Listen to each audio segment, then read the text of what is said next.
Kome.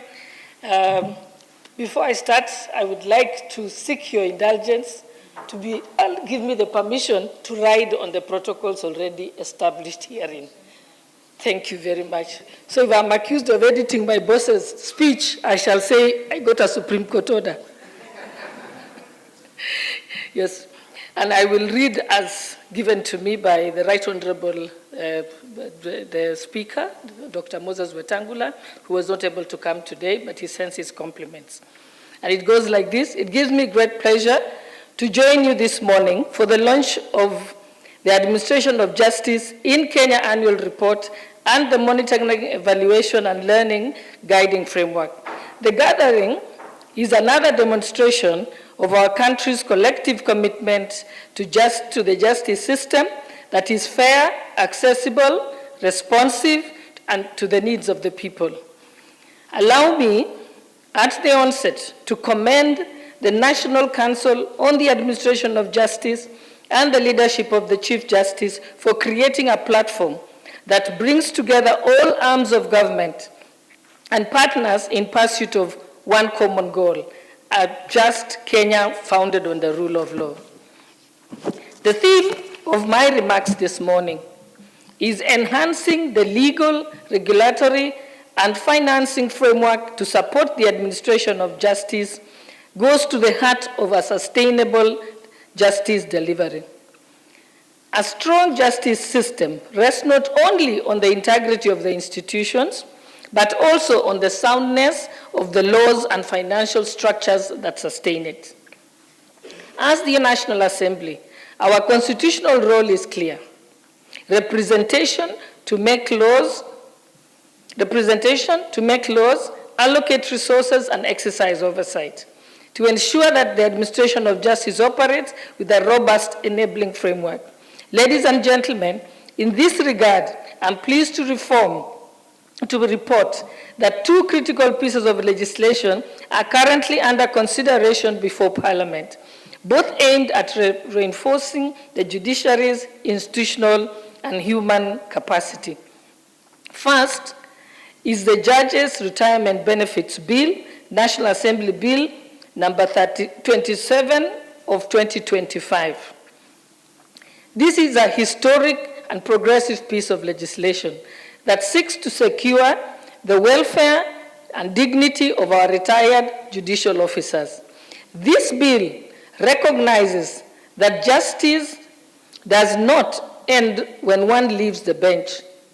Those who have faithfully served the Republic deserve the comfort and security befitting their service. The bill has undergone the first reading. It has also completed public participation during this recess that has just ended, and the report of the relevant departmental committee will be tabled before the House this week. The National Assembly stands ready to consider and pass this important law. Secondly, there is the Kenya Judiciary Academy Bill, National Assembly Bill number 42 of 2025, which seeks to anchor the Judiciary Academy into law. The bill will institutionalize judicial training, promote research, and enhance the professional competence of judicial officers and other actors in the justice sector. This investment in knowledge is an investment in justice itself. As Parliament, we view the ongoing bills not just as statutory obligations, but as commitments to strengthening the rule of law and supporting the judiciary and the entire justice sector in its noble mission. Honorable colleagues and esteemed guests, through this legislation, Parliament recognizes that an efficient justice system is one that evolves through knowledge, research, innovation geared towards serving and safeguarding the overriding interests and well-being of our bosses, who are the good people of the Republic of Kenya who elect us, and from whom both Parliament and Judiciary are exercising delegated authority.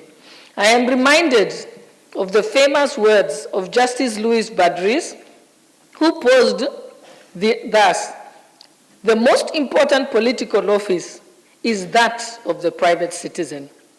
In our context, empowering judicial officers through structured learning is an investment in the citizens' right to justice.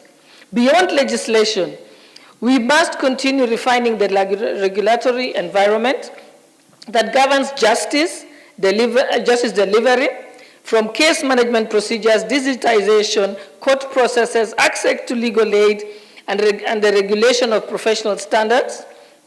Regulation, however, should not be a barrier to justice. It should be a bridge that ensures efficiency, fairness, and accountability.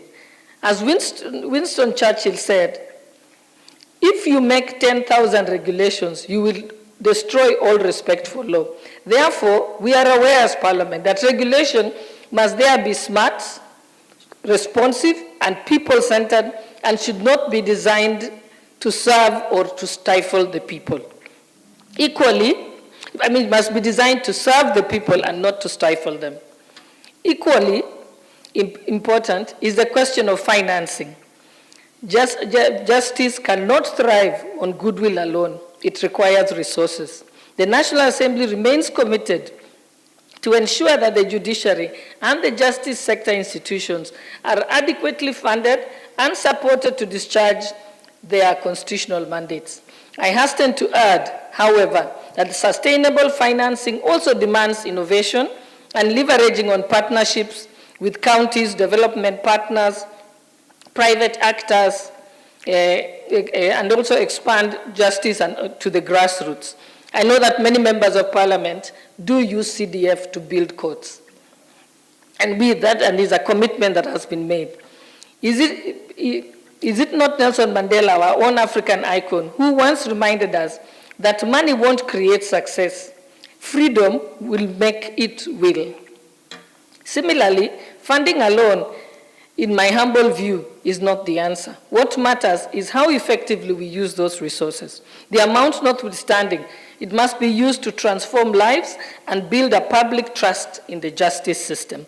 Ladies and gentlemen, the National Assembly stands shoulder to shoulder with the judiciary, the executive, and all the justice sector stakeholders in building a cohesive, transparent, people-centered justice ecosystem.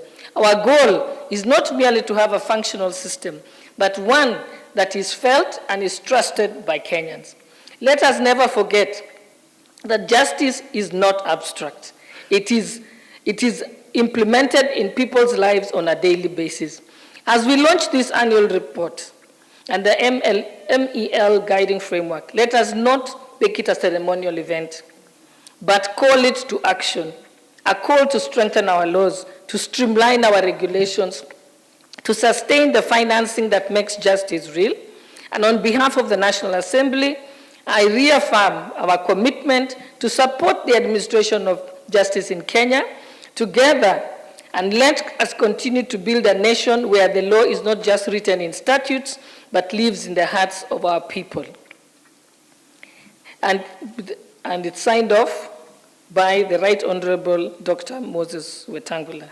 Thank you. And just as I finish off the cuff, I think I heard from the Madam Attorney General the challenge of legal aid, but you need to come and make a representation to Parliament. And don't say you want all the money at once. You can do a 5-year program and say that we can have incremental resources provided to it. Because had we started in 2016, you'd be on your feet now. And the teaching, self-representation is important. And let's be innovative. Those are innovative programs. I think that's what I took home today from what you said.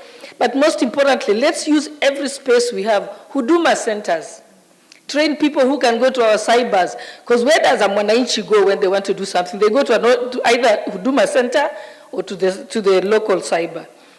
And lastly, I would like to make a request to Waziri Murkomen that please, for the gender desks, don't put them in the police stations. Take them to the hospitals and dispensaries and health centers. Because if someone is attacked today, where do they go? They don't go to the police station, they first go to hospital.